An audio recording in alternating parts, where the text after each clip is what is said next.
পৃথিবীতে আপনাকে আমাকে আমাদেরকে যারা ভালোবাসে তাদের মধ্যে সবচেয়ে বেশি আমাদেরকে ভালোবাসেন রসুল্লাহ সাল্লাল্লাহু আলাইহি ওয়াসাল্লাম। রসুল্লাহ সাল্লাল্লাহু আলাইহি ওয়াসাল্লাম আমাদেরকে যতটুকু ভালোবাসেন পৃথিবীর অন্য কোনো মানুষ আমাদেরকে ততটুকু ভালোবাসেন না।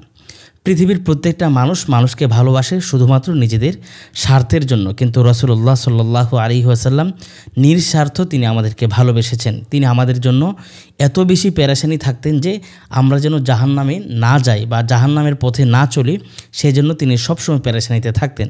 প্রিয় দর্শক, রসুল্লাহ সাল্লাল্লাহু আলাইহি ওয়াসাল্লাম আমাদেরকে তিনি কেমন ভালোবাসতেন আল্লাহ সুবহানাহু ওয়া তাআলা বলেন, লাকাদ জাআকুম রাসূলুম মিন আনফুসিকুম, যে তোমাদের মধ্যে এমন একজন রসুল এসেছেন আজিজুন আলাইহি মা আনিতুম, তার কাছে কষ্টদায়ক যা তোমাদেরকে কষ্ট দেয়, এমন বস্তু তার কাছে কষ্টদায়ক। অর্থাৎ রসুল্লাহ সাল্লাল্লাহু আলাইহি সাল্লামের কাছে কষ্টদায়ক ছিল যে আমরা যদি জাহান্নামে চলে যাই, আমরা যদি পথভ্রষ্ট হয়ে যাই, শয়তানের ধোঁকায় পড়ে আমরা জাহান্নামের পথের পথিক হয়ে যাই, তখন সেটা কিন্তু আমাদের জন্য কষ্টদায়ক হবে।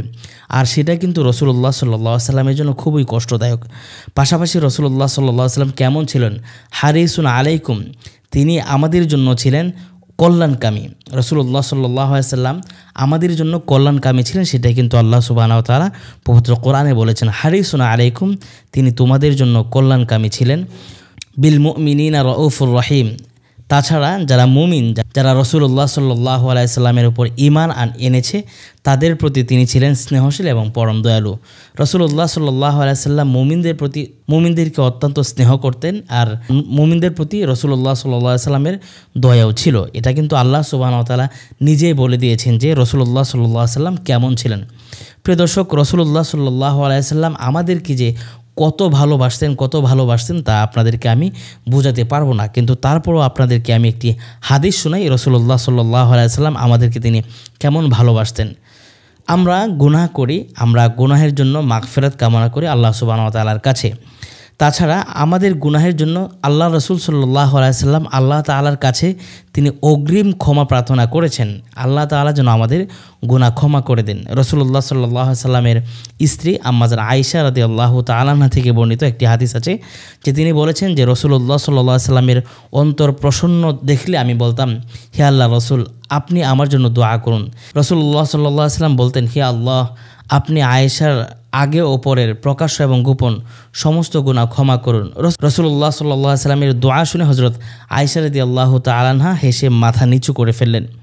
রসুল্লাহ সাল্লাল্লাহু আলাইহি সাল্লাম হযরত আয়েশা রাদিয়াল্লাহু তাআলা আনহার হাসি মাখা মুখ দেখে রসুল্লাহ সাল্লাল্লাহু আলাইহি সাল্লাম বলতে লাগলেন, আমার দোয়া থেকে তুমি আনন্দিত হয়েছ? হযরত আয়েশা রাদিয়াল্লাহু তাআলা আনহা বলতেন, হে আল্লাহ রসুল, এটা কেমন কথা, আপনার দোয়ায় আমি আনন্দিত হব না? তখন রসুল্লাহ সাল্লাল্লাহু আলাইহি সাল্লাম বলতেন, আল্লাহর শপথ করে বলছি, আল্লাহর শপথ, এভাবেই আমি প্রত্যেক সালাতের পর আমি আমার উম্মতের জন্য দোয়া করি। তার মানে হচ্ছে রসুল্লাহ সাল্লাল্লাহু আলাইহি সাল্লাম প্রত্যেক সালাতের পরে আমাদের জন্য দোয়া করতেন, আমাদের মাগফিরাতের জন্য দোয়া করতেন। আম্মাজান আয়েশা রাদিয়াল্লাহু তাআলা আনহার জন্য যেভাবে দোয়া করেছেন এই উম্মতের জন্য রসুল্লাহ সাল্লাল্লাহু আলাইহি সাল্লাম এমনইভাবেই তিনি দোয়া করতেন। প্রিয় দর্শক, তাছাড়াও একটা হাদিস আছে যে হযরত আনাস রাদিয়াল্লাহু তাআলা আনহু থেকে বর্ণিত যে রসুল্লাহ সাল্লাল্লাহু আলাইহি সাল্লাম আমাদেরকে কেমন ভালোবাসতেন সেটা কিন্তু ভালোভাবে ফুটে ওঠে। তিনি বলেন, আনাস রাদিয়াল্লাহু তাআলা আনহু থেকে বর্ণিত, রসুল্লাহ সাল্লাল্লাহু আলাইহি সাল্লাম বলেছেন, আমার ভাইদের সঙ্গে সাক্ষাৎ করতে ইচ্ছে করছে। সাহাবায়ে কেরাম তখন বললেন, আমরা কি আপনার ভাই নই হে রাসূলুল্লাহ? রসুল্লাহ সাল্লাল্লাহু আলাইহি সাল্লাম বললেন, তোমরা তো আমার সাথী, তোমরা তো আমার সাহাবী, আমার ভাই হলো তারা যারা আমার ওপরে ঈমান আনবে কিন্তু আমাকে দেখিবে না। প্রিয় দর্শক, এটার মাধ্যমে কিন্তু রসুল্লাহ সাল্লাল্লাহু আলাইহি সাল্লাম আমাদেরকে ভাই সম্বোধন করেছেন, আমাদেরকে ভালোবাসেন বলেই তো তিনি আমাদেরকে ভাই সম্বোধন করেছেন। রসুল্লাহ সাল্লাল্লাহু আলাইহি সাল্লাম যে শুধুমাত্র মুমিনদেরকে ভালোবাসতেন এমনটা নয়, রসুল্লাহ সাল্লাল্লাহু আলাইহি সাল্লাম পৃথিবীর প্রত্যেকটা মানুষকে ভালোবাসতেন। প্রত্যেকটা মানুষ যেন জান্নাতি হতে পারে, প্রত্যেকটা মানুষ যেন জান্নাতমুখী হতে পারে, সেজন্য রসুল্লাহ সাল্লাল্লাহু আলাইহি সাল্লাম সবসময় পেরেশানিতে থাকতেন। কোনো ইহুদি বা কোনো নাসারা অথবা কোনো মুশরিক যেন জাহান্নামে না যায়, তার জন্য রসুল্লাহ সাল্লাল্লাহু আলাইহি সাল্লাম পেরেশানি থাকতেন।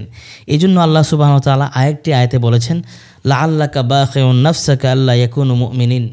আল্লাহ তাআলা বলেন, ওই সব লোক ঈমান আনছে না, এই কারণে কি তাদের চিন্তায় পেরেশানিতে আপনি নিজেকে শেষ করে দিবেন? লাআল্লাকা বাখিউন নাফসাকা, আপনি কি আপনার নিজেকে শেষ করে দিবেন? আল্লা ইয়াকুনু মুমিনিন, যে তারা ঈমান আনছে না, তারা মুমিন হচ্ছে না।